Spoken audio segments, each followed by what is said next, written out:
Assalamualaikum warahmatullahi wabarakatuh.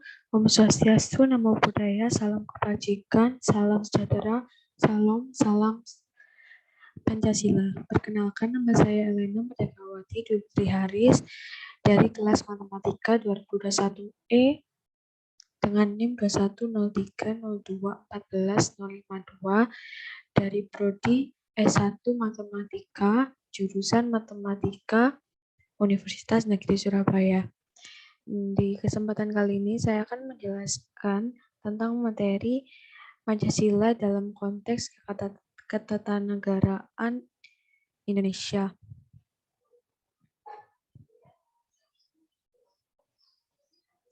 Pertama, berikut ada daftar isi, yaitu ada pendahuluan. Kedua, ada Pancasila sebagai dasar negara. Ketiga, hubungan Pancasila dengan pembukaan Undang-Undang Dasar Negara Republik Indonesia tahun 1945. Hubungan pembukaan Undang-Undang Dasar Negara Republik Indonesia tahun 1945 dengan Proklamasi Kemerdekaan 17 Agustus 1945. Kemudian hubungan Pancasila dengan pasal-pasal Undang-Undang Dasar Negara Republik Indonesia tahun 1945. Dan yang terakhir, sistem pemerintahan negara menurut Undang-Undang Dasar Negara Republik Indonesia tahun 1945, yaitu hasil amandemen 2002. Pendahuluan. Pancasila merupakan sumber nilai dan sumber norma dalam setiap aspek penyelenggaraan negara, serta sebagai landasan yang mengatur struktur ketatanegaraan sebagai sumber tertib hukum di negara Republik Indonesia. Konsekuensinya, seluruh peraturan perundang-undang serta penjabarannya senantiasa berdasarkan nilai-nilai yang terkandung dalam sila-sila Pancasila. Dalam membahas negara dan ketatanegaraan, Indonesia mengharuskan kita meninjau dan memahami penafsiran, kedudukan, dan peranan Pancasila, pembukaan Undang-Undang Dasar 1945, dan para pendiri dan bentuk negara Republik Indonesia.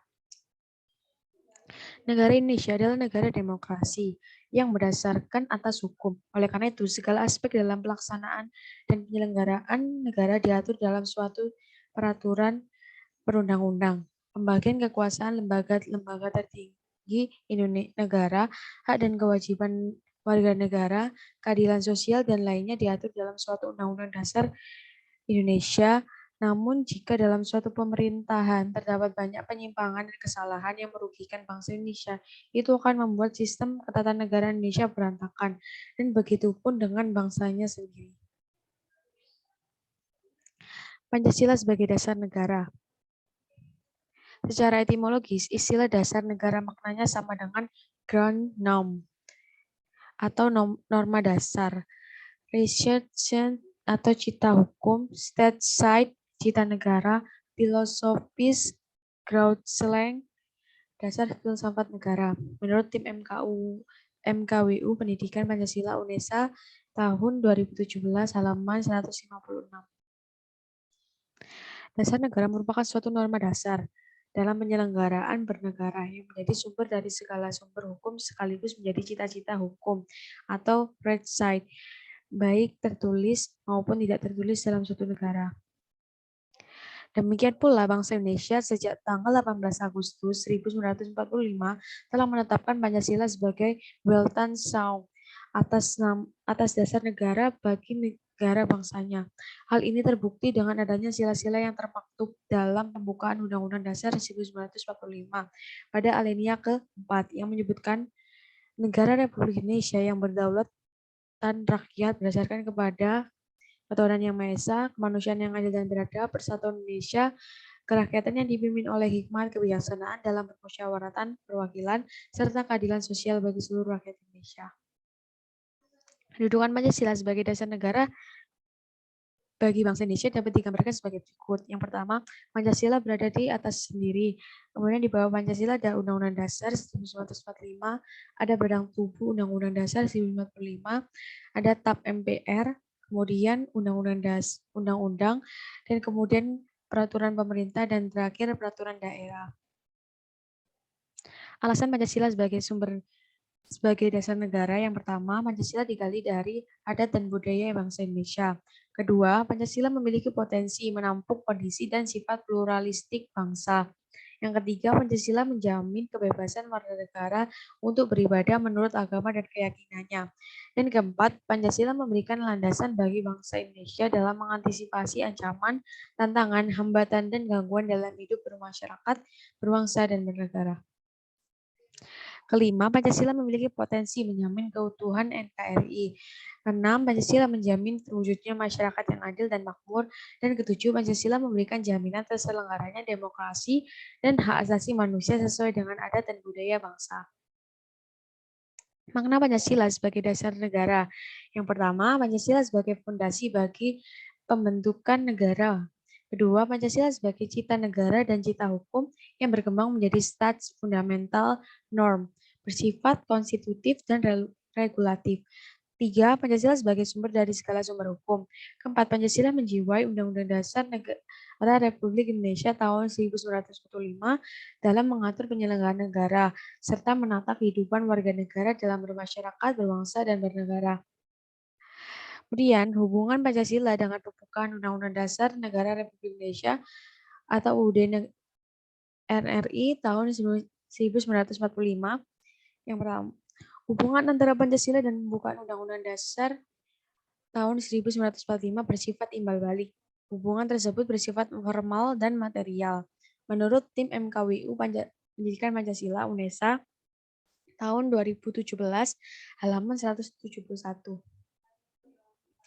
Pancasila tidak dapat terlepas dari pembahasan pembukaan Undang-Undang Dasar 1945.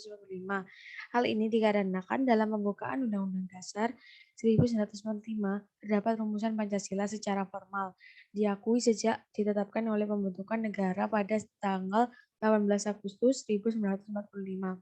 Pembukaan UUD 1945 memuat asasi bagi kenegaraan dan tidak dapat diubah, sebagaimana yang telah diakui dan dipertegas dan dikuatkan oleh MBR.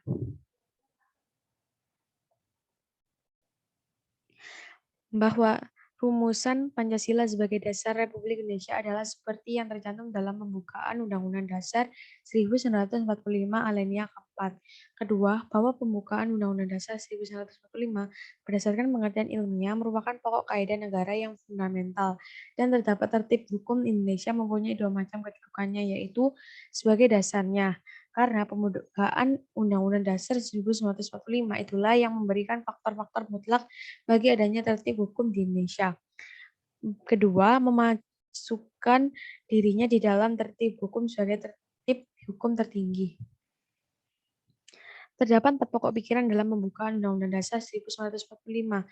Yang pertama, negara melindungi segenap bangsa dan seluruh tumpah darah Indonesia dengan berdasarkan asas persatuan. Kedua, negara hendak mewujudkan keadilan sosial bagi seluruh rakyat Indonesia. Yang ketiga, negara yang berkedaulatan rakyat berdasarkan atas kerakyatan dan permusyawaratan atau perwakilan. 4, negara berdasarkan atas ketuhanan yang Maha Esa menurut dasar kemanusiaan yang adil dan beradab. Hubungan formal. Dengan dicantumkannya Pancasila sebagai formal di dalam pembukaan Undang-Undang Dasar 1945, maka Pancasila memperoleh kedudukan sebagai norma dasar hukum positif. Dengan demikian, tata kehidupan bernegara tidak hanya bertompang pada asas-asas sosial, ekonomi, politik, yaitu perpaduan asas-asas kultural, religius, dan asas-asas kenegaraan yang unsurnya terdapat dalam Pancasila. Jadi, berdasarkan tempat terdapatnya Pancasila secara formal dapat disimpulkan sebagai berikut. Yang pertama, bahwa rumusan Pancasila sebagai dasar negara Republik Indonesia adalah seperti yang tercantum dalam pembukaan Undang-Undang Dasar 1945 alinea keempat. Bahwa pembukaan Undang-Undang Dasar 1945 berdasarkan pengertian ilmiah merupakan pokok kaidah negara yang fundamental dan terhadap tertib hukum di Indonesia mempunyai dua macam kedudukan, yaitu sebagai dasarnya karena pembukaan Undang-Undang 1945 itulah yang memberikan faktor mutlak bagi adanya tertib hukum Indonesia. Kedua, memasukkan dirinya di dalam tertib hukum tertinggi. Ketiga, bahwa dengan demikian pembukaan Undang-Undang 1945 berkedudukan dan berfungsi selain sebagai mukadimah dan Undang-Undang Dasar 1945 dalam kesatuan yang tidak dapat dipisahkan, juga berkedudukan hukumnya sebagai sesuatu yang bereksistensi sendiri. yang hakikatnya kedudukannya hukumnya berbeda dengan pasal-pasalnya. Karena pembukaan Undang-Undang Dasar 1945 yang intinya adalah Pancasila tidak tergantung pada bintang suku Undang-Undang Dasar 1945, bahkan sebagai sumbernya. Keempat, bahwa Pancasila dengan demikian dapat disimpulkan mempunyai hakikat, sifat, kedudukan, dan fungsi sebagai pokok kaidah negara yang fundamental yang menjelmakan dirinya sebagai dasar kelangsungan hidup negara Republik Indonesia yang diproklamir pada tanggal 17 Agustus 1945. 5. Bahwa Pancasila sebagai inti pembukaan Undang-Undang Dasar 1945. Dengan demikian mempunyai kedudukan yang kuat, tetap dan tidak dapat diubah dan terletak pada kelangsungan hidup negara Republik Indonesia. Hubungan material. Jika kita tinjau kembali proses perumusan Pancasila dan pembukaan Undang-Undang Dasar 1945, maka secara kronologis materi yang dibahas oleh BPUPKI yang pertama adalah dasar filsafat Pancasila dan kemudian pembukaan Undang-Undang Dasar 1945 setelah pada sidang pertama pembukaan Undang-Undang Dasar 1945 BPUPKI membicarakan dasar filsafat negara Pancasila dan tersusunlah Piagam Jakarta yang disusun oleh Panitia 9 sebagai wujud bentuk pertama pembukaan Undang-Undang Dasar 1945. Jadi berdasarkan urutan-urutan tertib hukum Indonesia, pembukaan Undang-Undang Dasar 1945 adalah sebagai tertib hukum yang tertinggi. Adapun tertib hukum Indonesia bersumber pada Pancasila atau dengan kata lain sebagai sumber tertib hukum Indonesia. Orde Lama. Pada masa Orde Lama, Pancasila dipahami berdasarkan paradigma yang berkembang pada situasi dunia yang meliputi oleh tajamnya konflik ideologi. Pada saat itu, kondisi politik dan keamanan dalam negeri diliputi oleh kekacauan dan kondisi sosial budaya berada dalam suasana tradisional dari masyarakat terjajah menjadi masyarakat merdeka. Maka masa Orde Lama adalah pencarian pembentukan implementasi Pancasila terutama dalam sistem kenegaraan. Pancasila diimplementasikan dalam bentuk yang berbeda-beda pada masa Orde Lama. Periode 1945 sampai 1950. Konstitusi yang digunakan dalam Pancasila dan Undang-Undang Dasar 1945 yang presidensil, namun dalam praktik kenegaraan sistem presidensil tidak dapat diwujudkan. Setelah penjajah dapat diusir, persatuan mulai mendapat tantangan. Upaya-upaya untuk mengganti Pancasila sebagai dasar negara dengan paham komunis PKI melalui pemberontakan Madiun tahun 1948 dan oleh DITII yang akan mendirikan negara dengan dasar Islam. Penerapan Pancasila selama periode 1950 sampai 1959 adalah Pancasila diarahkan sebagai ideologi liberal yang ternyata tidak menjamin stabilitas pemerintahan. Walaupun dasar negara tetap Pancasila, tetapi rumusan sila keempat bukan berjiwakan musyawarah mufakat, melainkan suara terbanyak. Periode 1956 sampai 1965 dikenal sebagai periode demokrasi terpimpin. Demokrasi bukan berada pada kekuasaan rakyat, sehingga yang memimpin adalah nilai-nilai Pancasila tetapi berada pada kekuasaan pribadi Presiden Soekarno. Terjadilah berbagai penyimpangan penafsiran terhadap Pancasila dalam konstitusi. Akibatnya Soekarno menjadi otoriter, diangkat menjadi presiden seumur hidup. Politik konfrontasi dan menggabungkan nasionalis, agama, dan komunis yang ternyata tidak cocok bagi negara Republik Indonesia. Terbukti dengan adanya kemerosotan moral di sebagian masyarakat yang tidak lagi hidup bersendihkan nilai-nilai Pancasila dan berusaha untuk menggantikan Pancasila dengan ideologi lain. Hubungan pembukaan Undang-Undang Dasar 1945 dengan Proklamasi Kemerdekaan 17 Agustus 1945.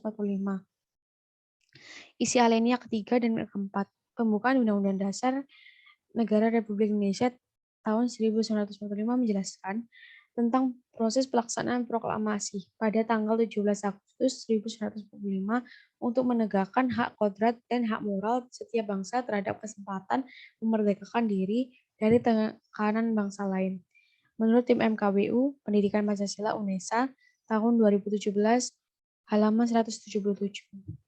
Isi alinea ke-1, 2, dan 3, pembukaan Undang-Undang Dasar 1945 memberikan penegasan terhadap dilaksanakan Proklamasi 17 Agustus 1945 sebagai bentuk perjuangan gigih menegakkan hak kodrat dan hak moral atas kemerdekaan itu sendiri.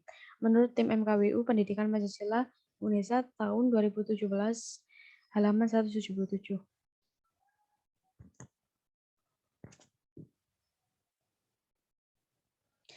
Hubungan pembukaan makna definisi dalam naskah Proklamasi Kemerdekaan RI tahun 2000 tanggal 17 Agustus tahun 1945. Pertama, adanya pernyataan kemerdekaan bangsa Indonesia oleh proklamator Soekarno-Hatta kepada bangsa Indonesia dan juga kepada dunia luar atau bangsa-bangsa lain di dunia. Yang kedua, tindakan-tindakan dalam rangka pemindahan kekuasaan dari kaum penjajah ke tangan bangsa Indonesia harus segera dilaksanakan. Mulai saat ini kita menyusun negara kita, negara merdeka, negara Republik Indonesia merdeka, kekal dan abadi. Pidato Insinyur Soekarno sesaat setelah proklamasi kemerdekaan 17 Agustus 1945. Berpegang pada keseluruhan isi pengertian yang terkandung dalam pembukaan, maka dapatlah ditentukan letak dan sifat hubungan antara proklamasi dan pembukaan Undang-Undang Dasar 1945. Yang pertama, letak hubungan antar proklamasi dan pembukaan. Yang pertama disebutkan sebagai pernyataan kemerdekaan dalam bagian ketiga, pembukaan menunjukkan bahwa antara proklamasi dan pembukaan merupakan suatu rangkaian tidak dapat dipisahkan. Yang kedua, ditetapkannya pembukaan pada tanggal 18 Agustus 1945 bersama-sama ditetapkan UUD, Presiden, dan Wapres merupakan realisasi bagian kedua proklamasi. Yang ketiga, pembukaan hakikatnya merupakan pernyataan kemerdekaan yang lebih terperinci dengan memuat pokok-pokok pikiran adanya cita-cita luhur yang menjadi semangat pendorong ditegakkannya kemerdekaan dalam bentuk negara Indonesia merdeka, berdaulat, bersatu, adil, dan makmur dengan berasaskan keberanian Pancasila. Sifat hubungan antara pembukaan dan proklamasi. Yang pertama, memberikan penjelasan terhadap dilaksanakan proklamasi pada tanggal 17 Agustus 1945, yaitu memberikan hak kodrat dan hak moral setiap bangsa akan kemerdekaan bagian ketiga dan keempat pembukaan. Yang kedua, memberikan penegasan terhadap dilaksanakan proklamasi 17 Agustus 1945, yaitu perjuangan yang gigih menegakkan hak kodrat dan hak moral atas kemerdekaan, atau bagian pertama, kedua, dan ketiga pembukaan. Yang ketiga, memberikan pertanggungjawaban terhadap dilaksanakannya proklamasi 17 Agustus 1945, yaitu bahwa kemerdekaan bangsa Indonesia yang diperoleh melalui perjuangan luhur, atau bagian keempat pembukaan. Penyusunan UUD 1945 adalah untuk dasar-dasar pembentukan pemerintahan negara Indonesia dengan melaksanakan tujuan-tujuan negara. Isi pengertian bagian-bagian proklamasi. Bagian pertama, proklamasi memperoleh penjelasan, penegasan, dan pertanggungjawaban pada bagian pertama sampai dengan pembukaan. Dan pada bagian kedua, proklamasi memberikan penjelasan dan penegasan pada bagian keempat pembukaan, yaitu hal tujuan negara yang akan dilaksanakan oleh pemerintah negara, hal undang-undang negara yang akan Undang-Undang Dasar Negara yang akan disusun sebagai landasan pembentukan pemerintah negara, hal bentuk negara republik yang berkedaulatan rakyat dan atas kerohanian atau filsafat negara Pancasila. Berpegang pada sifat hubungan antara proklamasi dan pembukaan berarti bahwa antara proklamasi dan pembukaan merupakan satu kesatuan yang bulat. Apa yang terkandung dalam pembukaan merupakan amanat keramat proklamasi 17 Agustus 1945. Warsono dalam Darmo Diharjo tahun 1991 halaman 196. Makna pembukaan Undang-Undang Dasar 1945. Yang pertama, alinea pertama, keteguhan bangsa Indonesia dalam membela kemerdekaan melawan penjajah dalam segala hal. Alinea kedua, kemerdekaan yang dicapai oleh bangsa Indonesia merupakan hasil perjuangan pergerakan melawan penjajah. Alinea ketiga, motivasi spiritual yang luhur bahwa kemerdekaan kita adalah berkat rahmat Allah yang Maha Kuasa. Alinea keempat, kemerdekaan bangsa Indonesia yang disusun dalam suatu Undang-Undang Dasar 1945. Makna Proklamasi Kemerdekaan 17 Agustus 1945.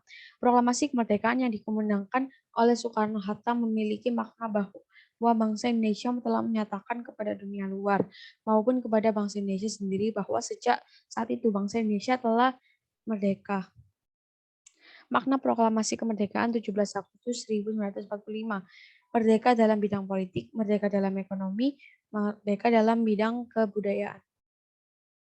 Hubungan Proklamasi Kemerdekaan dan Pembukaan Undang-Undang Dasar 1945. Proklamasi Kemerdekaan 17 Agustus 1945 merupakan salah satu sumber hukum bagi negara Indonesia dan menjadi landasan hukum bagi pengesahan Undang-Undang Dasar 1945. Proklamasi kemerdekaan mempunyai hubungan yang erat, tidak dapat dipisahkan dan merupakan suatu kesatuan dalam Undang-Undang Dasar 1945, terutama dengan pembukaan Undang-Undang Dasar 1945. Proklamasi kemerdekaan dengan membentukkan Undang-Undang Dasar 1945 merupakan suatu kesatuan yang bulat. Apa yang tergantung dalam pembukaan Undang-Undang Dasar 1945 merupakan suatu amanat yang luhur dan suci dari Proklamasi Kemerdekaan 17 Agustus 1945. Hubungan Pancasila dengan Pancasila Pasal Undang-Undang Dasar Negara Republik Indonesia tahun 1945.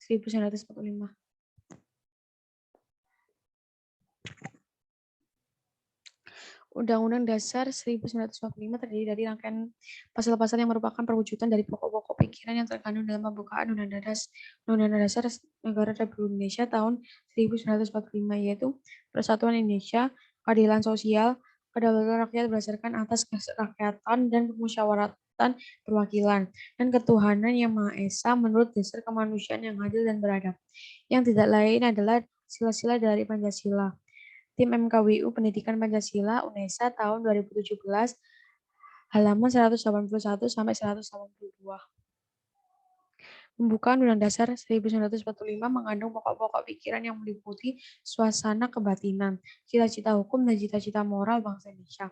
Pokok-pokok pikiran yang tersebut mengandung nilai-nilai yang dijunjung tinggi oleh bangsa Indonesia karena bersumber dari pandangan hidup dan dasar negara, yaitu Pancasila. Pokok-pokok pikiran yang bersumber dari Pancasila itulah yang dijabarkan ke dalam pasal-pasal Undang-Undang Dasar Negara Republik Indonesia tahun 1945.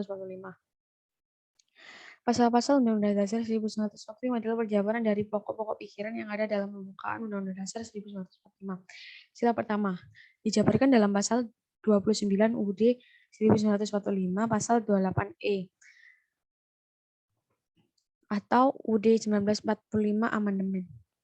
Sila kedua dijabarkan pada pasal-pasal yang memuat mengenai hak asasi manusia. Yang ketiga, sila ketiga dijabarkan dalam pasal 18 ayat 1.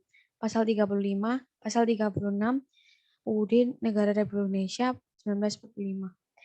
Sila keempat dijabarkan pada pasal 1, pasal 2, pasal 3, dan pasal 19 UUD 1945. Sila kelima dijabarkan pada pasal 23 ayat 1, pasal 31, dan pasal 34 UUD 1945. Pancasila sila pertama, ketuhanan yang Maha Esa. Pasal 29. Negara berdasarkan ketuhanan yang Maha Esa. Kedua, negara menjamin kemerdekaan tiap-tiap penduduk untuk memeluk agamanya masing-masing dan untuk beribadat menurut agamanya dan kepercayaan itu. Penjelasan. Dalam sila pertama dapat diketahui bahwa bangsa Indonesia adalah bangsa yang beragama. Warga negara Indonesia bebas untuk memilih agamanya masing-masing dan beribadah menurut ajaran agamanya. Pasal 28E setelah amandemen. Setiap orang bebas memeluk agama dan beribadah menurut agamanya, memilih pendidikan dan pengajaran, memilih pekerjaan, memilih kewarganegaraan, memilih tempat tinggal di wilayah negara dan meninggalkannya, serta berhak kembali. Penjelasan, sama seperti dalam pasal 29, pasal ini menuliskan bahwa setiap orang bebas memeluk agama dan beribadat menurut agamanya. Pasal ini merupakan pasal tentang hak asasi manusia pada bab 10A. Intinya adalah di Indonesia kebebasan dalam beragama seharusnya terjamin tanpa paksaan karena menyangkut HAM. Jika terdapat pemaksaan maka itu sudah melanggar HAM. Pancasila sila kedua, kemanusiaan yang adil dan beradab. Pasal 27. Segala warga negara bersamaan kedudukannya di dalam hukum dan pemerintahan dan wajib menjunjung hukum dan pemerintahan itu dengan tidak ada kecualinya. 2. Tiap-tiap warga negara berhak atas pekerjaan dan penghidupan yang layak bagi kemanusiaan. Penjelasan. WNI apapun statusnya seharusnya sama di hadapan hukum dan pemerintahan. Tidak dibeda-bedakan dan harus adil. Selain itu, semua warga negara harus mematuhi hukum yang berlaku di Indonesia tanpa terkecuali. Warga negara juga berhak untuk mendapatkan pekerjaan dan hidupan yang layak. Pasal 28. Kemerdekaan berserikat dan berkumpul, meluarkan pikiran dengan lisan dan tulisan dan sebagainya ditetapkan dengan undang-undang. Penjelasan, warga negara Indonesia memiliki hak untuk mengeluarkan pendapatnya, baik secara langsung atau tidak langsung. Warga negara Indonesia bebas untuk berkumpul atau bermusyawarah, dan semuanya itu sudah ditetapkan dalam undang-undang. Pada bab 10A tentang hak asasi manusia dari pasal 28A sampai pasal 28C, hasil amandemen penjelasan penjabaran kemanusiaan yang adil dan beradab terlihat jelas pada pasal-pasal di atas. Setiap orang berhak untuk hidup dan menjalankan hidupnya yang dimilikinya. Setiap orang berhak untuk berkeluarga. Setiap anak berhak untuk berkembang. Setiap orang berhak untuk mendapatkan perlindungan, mendapatkan pendidikan, tidak mendapatkan siksaan, dan banyak lagi. Semua orang berhak mendapatkan semuanya itu agar terwujud adil dan beradab kemanusiaan di Indonesia. Pancasila, sila ketiga, Persatuan Indonesia. Pasal 18, Negara Kesatuan Republik Indonesia dibagi atas daerah-daerah provinsi, dan daerah provinsi itu dibagi atas kabupaten dan kota. Yang tiap-tiap provinsi, kabupaten, dan kota itu mempunyai pemerintahan daerah yang diatur dengan undang-undang. Penjelasan, bagian-bagian wilayah administratif dalam Negara Kesatuan Republik Indonesia yaitu daerah provinsi, daerah kabupaten, dan daerah kota, di mana setiap daerah ini memiliki kepala pemerintahan yakni gubernur, bupati, dan wali kota. Setiap daerah memiliki wewenang untuk mengatur dan mengurus daerahnya masing-masing. Pasal 35.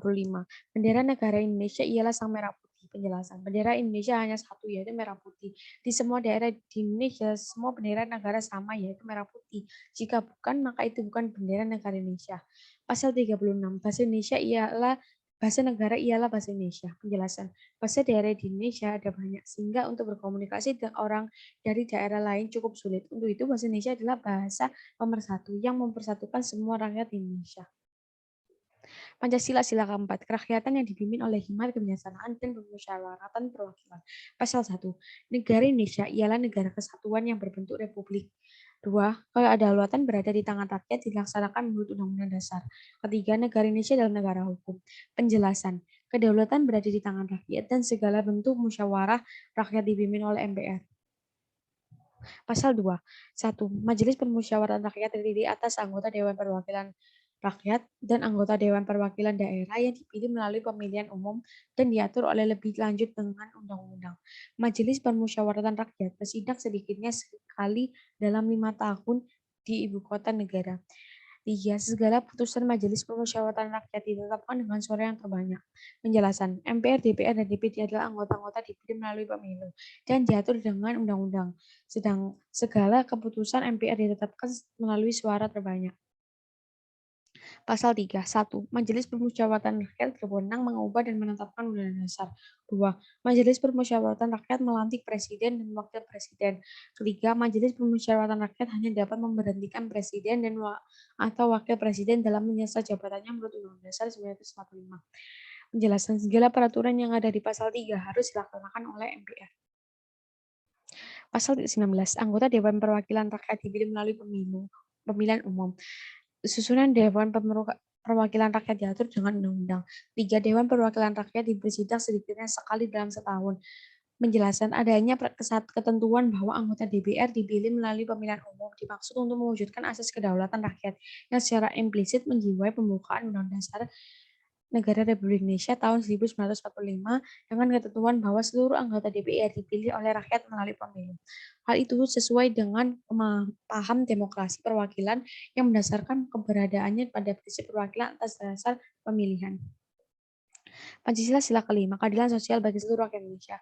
Pasal 23, anggaran pendapatan dan belanja negara sebagai wujud dari pengelolaan keuangan negara ditetapkan setiap tahun dengan undang-undang dan dilaksanakan secara terbuka dan bertanggung jawab untuk sebesar-besarnya kemakmuran rakyat. Penjelasan dalam mengatur anggaran pendapatan belanja, negara pemerintah harus memperhatikan kemakmuran rakyat dan rakyat berhak tahu mengenai anggarannya. Pasal 31. 1. Setiap warga negara berhak mendapatkan pendidikan. Setiap warga negara wajib mengikuti pendidikan dasar dan pendidikan wajib membiayainya. Dan pemerintah wajib membiayainya. Pemerintah mengusahakan dan menyelenggarakan satu sistem pendidikan nasional yang meningkatkan keimanan dan ketakwaan serta akhlak mulia dalam rangka mencerdaskan kehidupan bangsa yang diatur dengan undang-undang. Negara memprioritaskan anggaran pendidikan sekurang-kurangnya 20% dari anggaran pendapatan dan belanja negara, serta dari anggaran pendapatan dan belanja daerah untuk memenuhi kebutuhan penyelenggara pendidikan nasional. Pemerintah memajukan ilmu pengetahuan dan teknologi dan mewujudi nilai-nilai agama dan persatuan bangsa untuk kemajuan peradaban serta kesejahteraan manusia. Penjelasan hak untuk mendapatkan pendidikan termasuk ke dalam keadilan sosial. Pemerintah mengusahakan kemajuan ilmu pengetahuan dan teknologi dengan berpegang pada nilai-nilai agama dan persatuan negara untuk kesejahteraan rakyat Indonesia.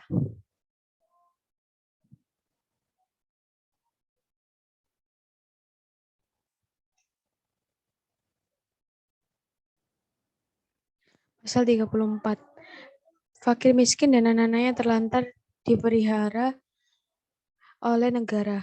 Negara mengembangkan sistem jaminan sosial bagi seluruh rakyat dan memberdayakan masyarakat yang lemah dan tidak mampu sesuai dan dengan martabat kemanusiaan. Negara bertanggung jawab atas penyediaan fasilitas pelayanan kesehatan dan fasilitas pelayanan umum yang layak.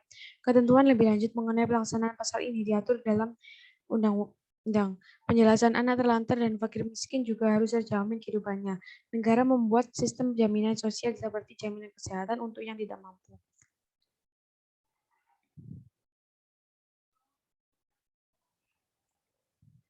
Sistem pemerintah negara menurut Undang-Undang Dasar Negara Republik Indonesia tahun 1945 hasil amandemen 2002. Sistem ketatanegaraan. Sistem pemerintahan negara dibagi atas 7 sistem yang dikenal sebagai 7 kunci pokok sistem pemerintah negara, yaitu 1. Indonesia ialah negara yang berdasarkan atas hukum. 2. Sistem konstitusional. Ketiga, kekuasaan negara yang tertinggi di tangan rakyat. 4. Presiden ialah penyelenggara pemerintahan yang negara yang tertinggi di samping MPR dan DPR. 5. Menteri negara ialah pembantu presiden. Menteri negara tidak bertanggung jawab kepada DPR. 6. Kekuasaan kepala negara tidak terbatas. 7. Lembaga-lembaga dalam sistem ketatanegaraan menurut Undang-Undang Dasar 1945 sebelum dan sesudah diamandemen. Tim MKWU Pendidikan Pancasila UNESA tahun 2017 halaman 119 sampai 203. Indonesia ialah negara yang berdasarkan atas hukum Rechtsstaat. Negara Indonesia berdasarkan atas hukum Rechtsstaat, tidak berdasarkan atas kekuasaan belakang atau Masstat, mengandung arti bahwa negara termasuk di dalamnya pemerintahan dan lembaga-lembaga negara lainnya dalam melaksanakan tindakan apapun. Sistem konstitusi. Pemerintah berdasarkan atas konstitusi atau hukum dasar, tidak bersifat absolut atau kekuasaan yang tidak terbatas. Sistem ini memberikan penegasan bahwa cara pengendalian pemerintahan dibatasi oleh ketentuan-ketentuan konstitusi dan juga oleh ketentuan hukum lain merupakan produk konstitusional. Presiden ialah penyelenggara pemerintah negara yang tertinggi di samping MPR dan DPR.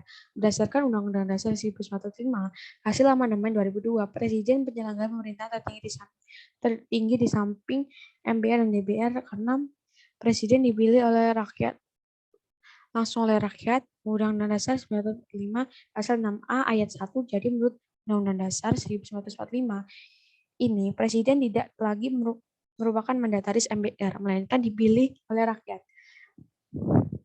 Presiden tidak bertanggung jawab kepada DPR. Menteri negara ialah pembantu presiden.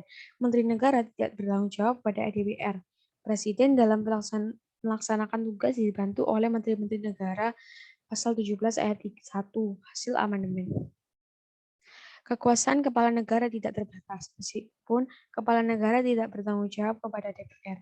Ia bukan diktator, artinya kekuasaan tidak terbatas. Di sini, presiden adalah sudah tidak lagi merupakan mandataris MPR. Namun demikian, ia tidak dapat membubarkan DPR atau MPR.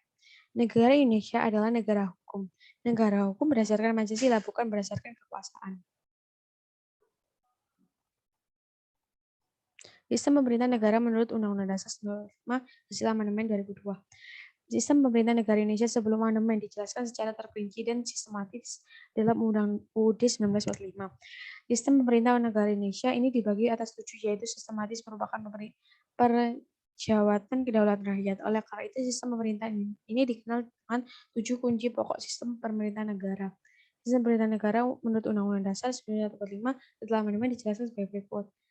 1. Indonesia negara yang berdasarkan atas hukum atau Rechtsstaat. 2. Sistem konstitusional. Ketiga, kekuasaan negara tertinggi di tangan rakyat. Keempat, presiden penyelenggara pemerintahan negara tertinggi selain MPR dan DPR. Kelima, presiden tidak bertanggung jawab pada MPR. Keenam, Menteri Negara Indonesia membantu presiden, Menteri Negara tidak bertanggung jawab kepada DPR. 7. Kekuasaan kepala negara tidak terbatas. Indonesia negara berdasarkan atas hukum Restat. Negara Indonesia berdasarkan atas hukum Restat, tidak berdasarkan atas kekuasaan belakang atau Mastar. Hal ini mengandung arti bahwa negara termasuk di dalamnya pemerintahan dan lembaga-lembaga negara lainnya dalam melaksanakan tindakan-tindakan apapun.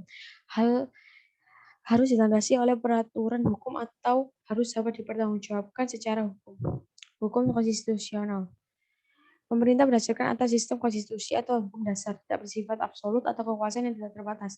Sistem ini memberikan penegasan bahwa cara pengendalian pemerintah dibatasi oleh ketentuan-ketentuan konstitusi yang dengan sendirinya juga oleh ketentuan-ketentuan hukum lain, merupakan produk konstitusional, ketetapan MPR, undang-undang, dan sebagainya. Kekuasaan negara tertinggi di tangan rakyat. Sistem kekuasaan tertinggi sebelum dilakukan amandemen dinyatakan dalam penjelasan UUD 1945 sebagai berikut.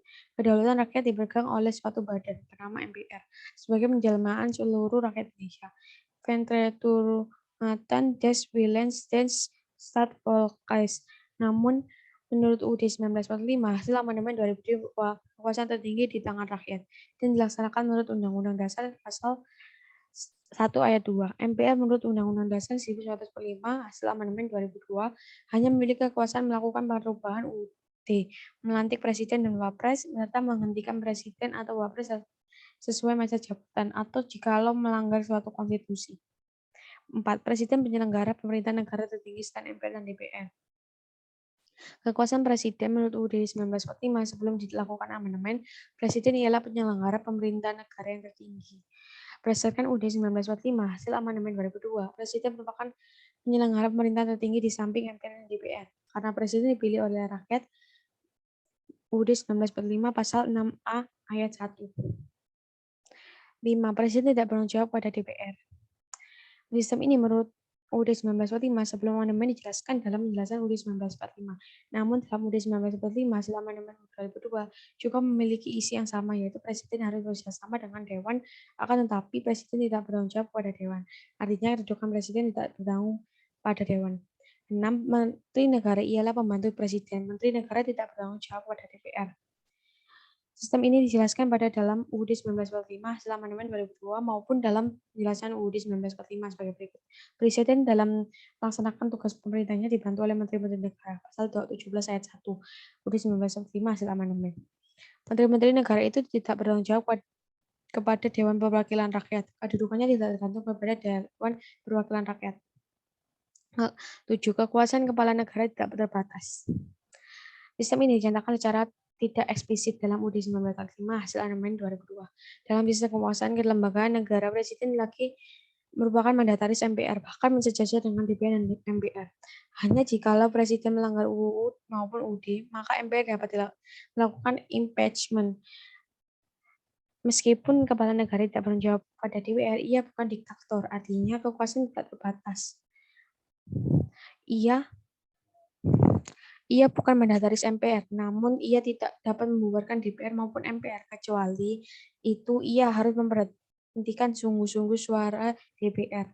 Warsono dalam Kailan tahun 2010, halaman 187. Daftar pustaka.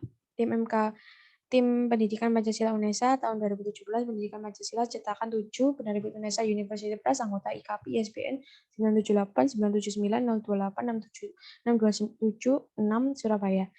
Tim Pendidikan Pancasila UNESA 2014, Pendidikan Pancasila cetakan 7, penerbit UNESA University Press, anggota IKP ISBN 978-979-028-627-6 Surabaya. Warsono DKK 2014, Pendidikan Pancasila cetakan ke-7 UNESA University Press Surabaya halaman 141 sampai 148. Baik, terima kasih. Sekian dari penjelasan saya. Jika ada salah kata, mohon dimaafkan. Terima kasih. Assalamualaikum warahmatullahi wabarakatuh. Om Santi Santi Om, Namo Buddhaya, salam kebajikan, salam rahayu, salam sejahtera, salam salam, salam Pancasila.